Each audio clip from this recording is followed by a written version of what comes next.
Karen saw it. I was trespassing. That's my FBI office you're standing in. Part 1. The sun had just started climbing over the red brick skyline of Capitol Heights when Agent Malcolm Reese pulled into the underground parking garage of the J. Terrence Walker Federal Complex. He sipped the last of his lukewarm coffee, straightened the crisp line of his navy blue suit, and gave a nod to the security guard at the gate.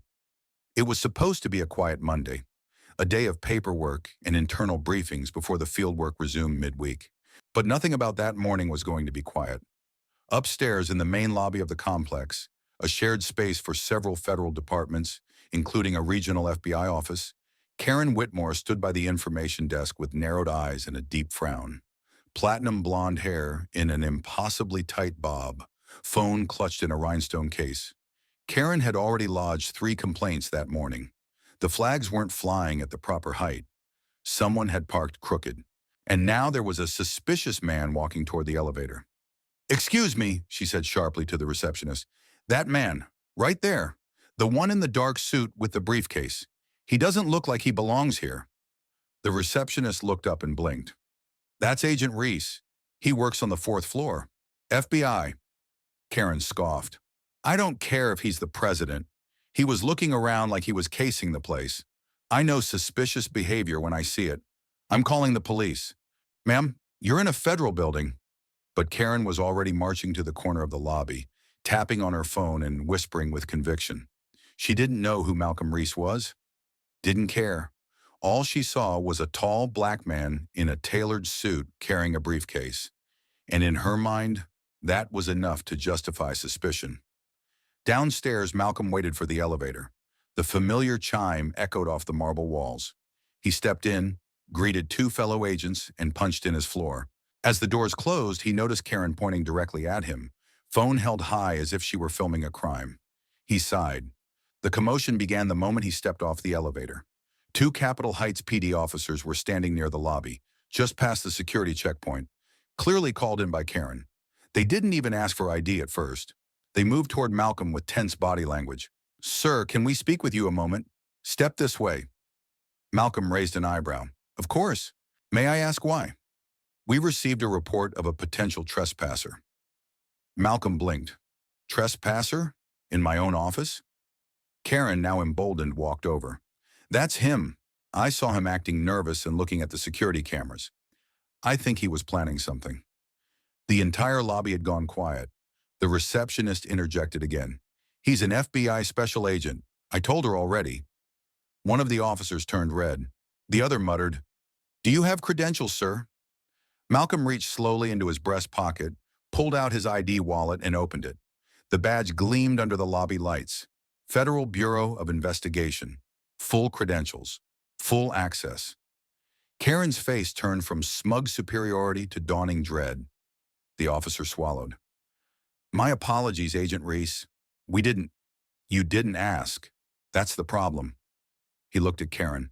"You called them because I was walking to my office?" Karen crossed her arms defensively. "I didn't know who you were. I was trying to protect everyone." "No, ma'am," he said quietly. "You weren't protecting anyone. You were profiling." The incident, which might have ended in a minor misunderstanding, was far from over. Someone in the lobby had filmed the entire thing. The confrontation, the accusations, the badge reveal, and it hit social media like wildfire. Within hours, the video had millions of views. The caption read, "Woman calls cops on FBI agent in his own building." Twitter exploded. Hashtags like "Our FBI while black," "Ash Karen strikes again," and "Our Agent Reese" trended nationally. Karen's name was revealed in the comments within hours. Screenshots of her old posts surfaced. Posts mocking protests, downplaying hate crimes, and repeatedly referring to black professionals as unqualified.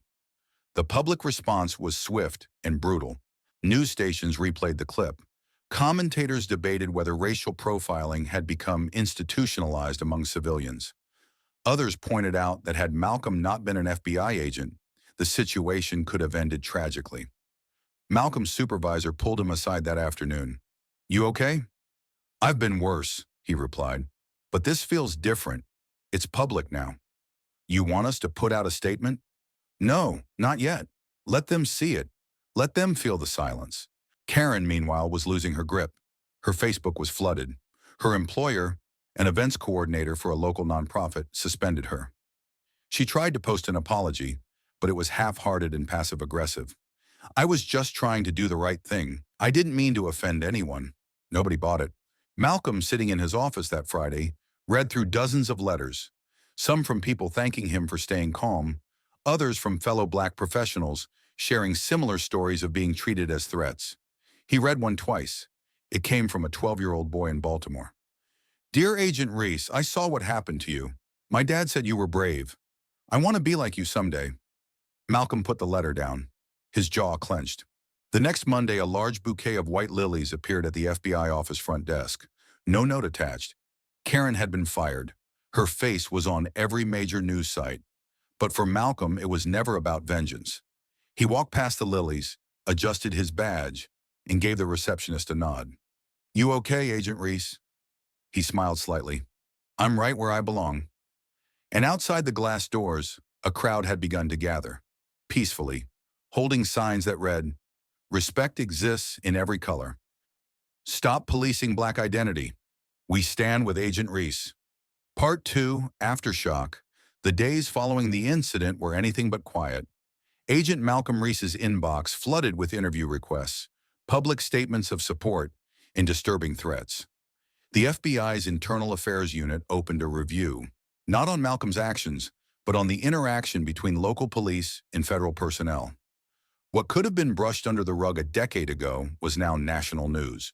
At home, Malcolm sat on the edge of his bed, suit jacket still on, watching the coverage on TV. Karen's name scrolled across the ticker. "Local woman fired after racial profiling incident at federal complex." His phone buzzed again. This time it was his mother. "Malcolm, baby, you sure you're okay?" "I'm fine, Mom. Just tired." "You handled that with grace, but it shouldn't be your burden." He nodded, unseen. "I know." Meanwhile, Karen's life unraveled. Her face had become a meme. A screenshot of her pointing at Malcolm with captions like, "When racism backfires in 4K." Her neighbors stopped talking to her. Her HOA membership was suspended. Anonymous protest signs began appearing on her lawn. One read, "No place for hate in this neighborhood." Karen, once the proud organizer of block parties and bake-offs, was now an outcast. In a desperate move, she went on a local morning show. "I didn't mean to cause all this," she told the host, eyes dry but voice trembling. I got scared." The host, an experienced journalist named Rena Patel, didn't let it slide.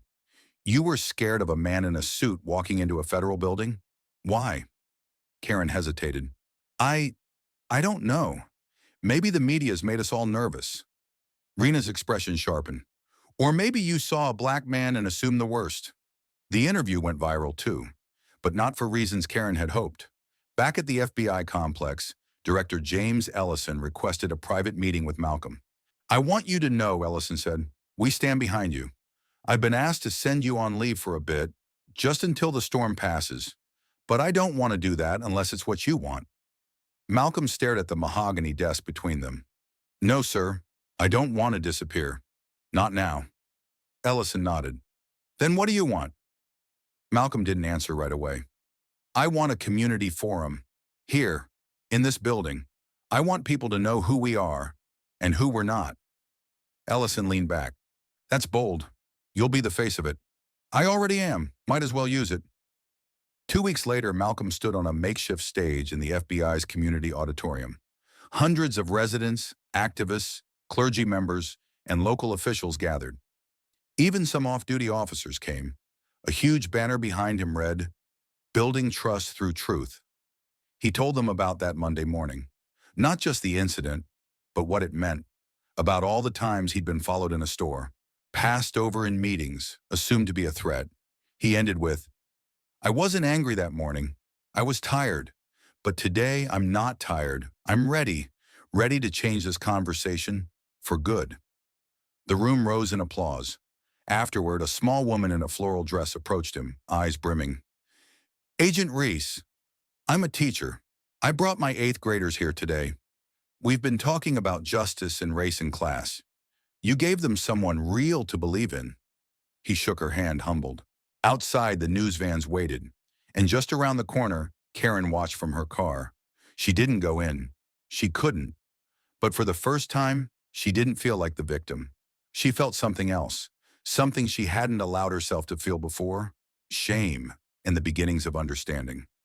The impact of the forum rippled far beyond the walls of the FBI complex. Video clips of Malcolm's speech circulated online, drawing praise from both the public and high-profile figures across the country. Civil rights organizations reached out, inviting him to speak at conferences and roundtables. News outlets ran features on the calm strength of Agent Reese, and think pieces flooded editorials on what his handling of the incident revealed about modern America. But Malcolm remained grounded. He continued his work, continued showing up. He refused to let the moment turn him into a symbol detached from the mission. One afternoon, a colleague named Marisol handed him a stack of letters. "You should see this one," she said, sliding a navy blue envelope forward. Inside was a handwritten note from an older gentleman named Harold Kessler, a retired federal judge. "Agent Reese, I served on the bench for 30 years. I thought I had seen enough of our country's injustices to grow numb. But watching how you handled that woman and what you turned it into, it moved something in me. Thank you for your grace. You are the future this country still hopes for." Malcolm sat back, blinking at the words. That night, he drove home in silence, the streets of D.C. glowing under a moody twilight. When he pulled into his driveway, he didn't go in immediately. Instead, he stood under the porch light, breathing deeply, processing the weight of being seen and believed. Meanwhile, Karen couldn't leave her house without feeling eyes on her. She had stopped going to the grocery store. Neighbors crossed the street to avoid her. A once vibrant social circle now reduced to block numbers and deleted group chats. Out of desperation and perhaps guilt, she reached out to the only person she could think of. She emailed the FBI's public contact line with the subject line: "Message for Agent Malcolm Reese. Personal request." The message read, "I know I am the last person you want to hear from. I don't expect forgiveness. I just want to talk. In person. One time. No cameras, no press. I want to understand what I did. Not what people say I did, but what it meant to you. I need to see it for myself, if you're willing." Malcolm read the email twice, then once more. He didn't respond right away. He wasn't sure he wanted to, but part of him, the part that had chosen dialogue over silence at the community forum, felt a pull, not for her, but for the principle that no transformation ever begins in comfort. 3 days later, he replied with a single sentence: "Meet me next Wednesday at 10 a.m. Community Room B, no cameras, just conversation." On that day, Karen arrived early. She wore no makeup. Her usual air of arrogance had been replaced by a quiet nervousness. She looked around the empty room, fidgeted with her sleeves, checked the clock. Then Malcolm walked in. He wore a plain charcoal suit. No badge, no entourage. Just him. Karen stood awkwardly. "Thank you for agreeing to meet me." He sat. "Let's talk." And for the next hour they did. Karen told him about growing up in a neighborhood where difference was something to be corrected, not celebrated.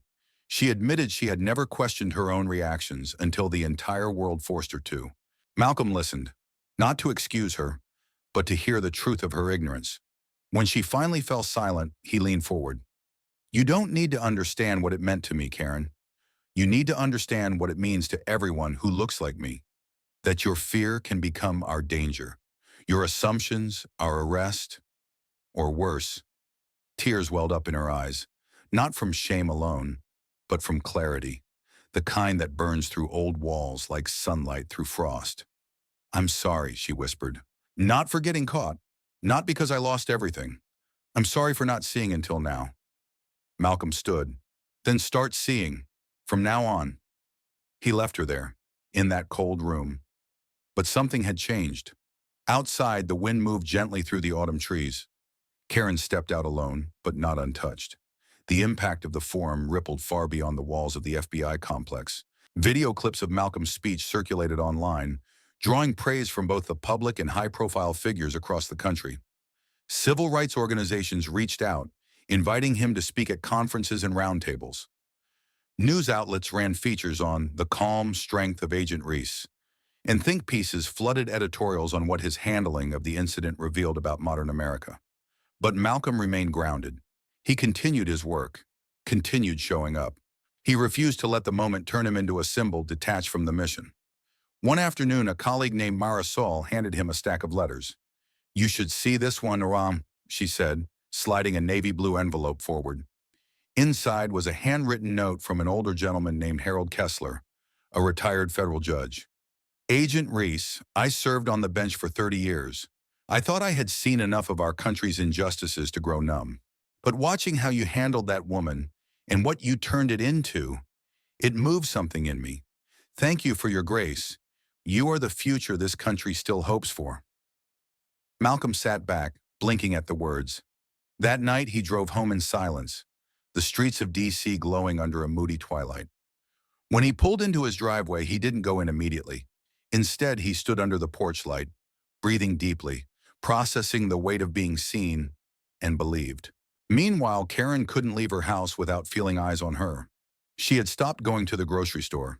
Neighbors crossed the street to avoid her, a once vibrant social circle now reduced to blocked numbers and deleted group chats. Out of desperation and perhaps guilt, she reached out to the only person she could think of. She emailed the FBI's public contact line with the subject line, "Message for Agent Malcolm Reese, personal request." The message read, "I know I am the last person you want to hear from. I don't expect forgiveness. I just want to talk. In person, one time.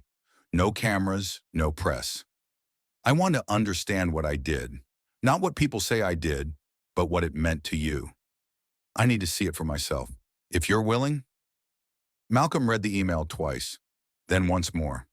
He didn't respond right away. He wasn't sure he wanted to. But part of him, the part that had chosen dialogue over silence at the community forum, felt a pull. Not for her, but for the principle that no transformation ever begins in comfort. 3 days later, he replied with a single sentence. "Meet me next Wednesday at 10 a.m. Community Room B, no cameras, just conversation." On that day, Karen arrived early. She wore no makeup. Her usual air of arrogance had been replaced by a quiet nervousness. She looked around the empty room, fidgeted with her sleeves, checked the clock. Then Malcolm walked in. He wore a plain charcoal suit. No badge, no entourage. Just him. Karen stood awkwardly. "Thank you for agreeing to meet me." He sat. "Let's talk." And for the next hour, they did. Karen told him about growing up in a neighborhood where difference was something to be corrected, not celebrated. She admitted she had never questioned her own reactions until the entire world forced her to. Malcolm listened, not to excuse her, but to hear the truth of her ignorance. When she finally fell silent, he leaned forward. "You don't need to understand what it meant to me, Karen. You need to understand what it means to everyone who looks like me. That your fear can become our danger. Your assumptions, our arrest, or worse." Tears welled up in her eyes, not from shame alone, but from clarity, the kind that burns through old walls like sunlight through frost. "I'm sorry," she whispered, "not for getting caught. Not because I lost everything. I'm sorry for not seeing until now." Malcolm stood. "Then start seeing. From now on." He left her there, in that cold room. But something had changed. Outside, the wind moved gently through the autumn trees. Karen stepped out alone, but not untouched. Part 3. Dramatic Climax. The third week after the incident marked a turning point no one expected. The Department of Justice requested a full internal review, not just of the event at the federal building, but of civilian-initiated police calls nationwide involving Black professionals in federal spaces. They called it a pattern. They called it dangerous. Malcolm was asked to testify before a congressional committee. He had been through dozens of debriefs in his career, but none like this. The marble halls of the Rayburn House office building echoed with cameras clicking and shoes shuffling. Malcolm sat at the long oak desk, water bottle beside him, eyes forward. "Special Agent Malcolm Reese," the chairwoman began, "we thank you for being here today. What happened to you 3 weeks ago has become emblematic of a larger crisis. We'd like to hear your perspective." Malcolm adjusted the mic, took a breath. "Thank you, Madam Chairwoman. I've worn this badge with pride for over a decade. But that morning before I was an agent, I was a Black man walking into a building. That's what she saw first, and that's what could have cost me my life if I hadn't had the badge. He paused. I'm not here to talk about vengeance. I'm here to talk about vigilance. We need more than awareness. We need accountability for those who weaponize fear and those who respond without thinking. The room was silent. Cameras flashed. The video of his testimony was aired on every major news network that night. Back home, Karen watched. Not because she wanted to, because she had to. Each word pierced through the defensive layers she had tried to rebuild. She wrote in her notebook later that night, "He spoke like a man who wasn't angry, but deeply tired. He didn't want me punished. He wanted me to wake up." I think I finally did. The weeks that followed brought ripple effects across the country. Federal offices adopted new anti-bias training initiatives. A viral challenge called Muriag Walk in My Shoes was launched. Public figures, celebrities, and civilians alike walking through federal buildings while narrating what they'd been assumed to be before showing their actual credentials. And Malcolm? He was promoted. He didn't ask for it.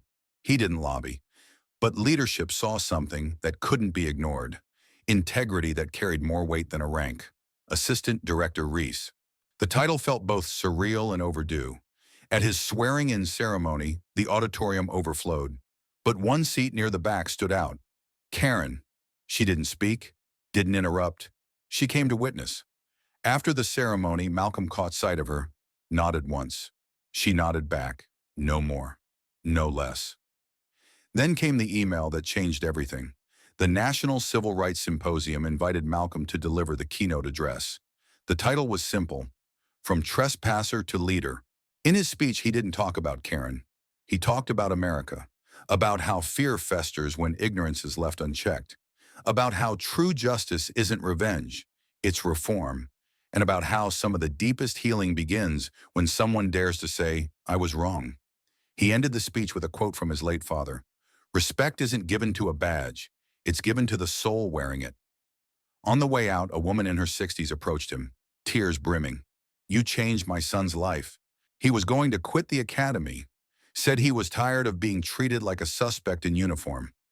After seeing you, he stayed. He said if you could walk through fire with grace, so could he." Malcolm didn't have words, just a hand over his heart. That night, Karen published her first op-ed. Title, "I Called the Cops." He called for change. It was raw, honest. She didn't ask for sympathy.